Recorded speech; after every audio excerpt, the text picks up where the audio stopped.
Hi, my name is Tom Southworth from Dover, New Hampshire. I want to speak in opposition to the bill, and thank you for taking my testimony. I think right now, obviously the state has a very tight budget. There have been cuts to public education funds, cuts to higher education, cuts to buildings, so on and so forth. I just don't think it's the right time to give funds to private and parochial schools. I feel like the public schools need support from the committee. There are many New Hampshire schools that are doing an excellent job with limited resources, and I just feel like that this should be acknowledged and supported. When you look at national indicators like the SAT scores and the NAEP scores, like the Nation's Report Card, which is given in all the states, New Hampshire's in the very top. I just think that should be acknowledged in supporting public schools. If you just take the NECAP proficiency course, again, New Hampshire's doing excellent. Many schools have between 80 and 90% of their children proficient. When you're giving everyone the same basic test, you have people that are feeling ill or frustrated or not motivated. So once you get between 80 and 90% proficient, a school is doing very well. What I don't think the public understands is the AYP formula is flawed. Literally, a large school district can be in the paper as missing AYP because of one or two special needs students. And it's just a flaw in the way that the formula was designed in terms of that way of rating schools.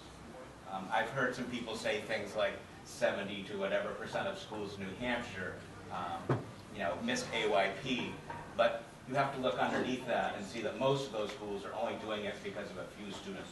And that really changes the message from the NECAP.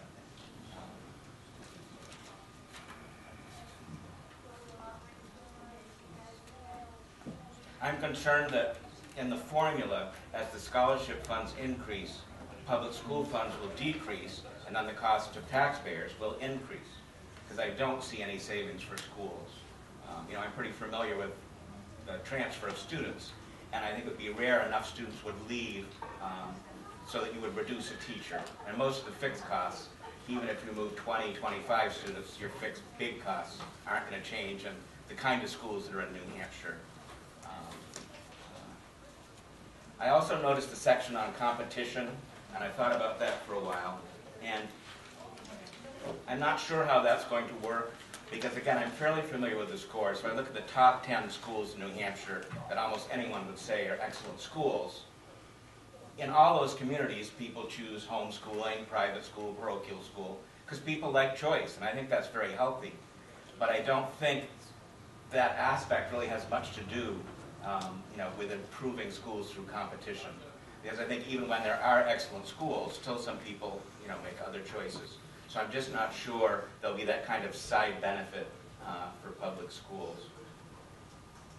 Finally, I just don't think it's the right time to send funds to private parochial schools. I think all the resources New Hampshire has should be for public schools and higher education.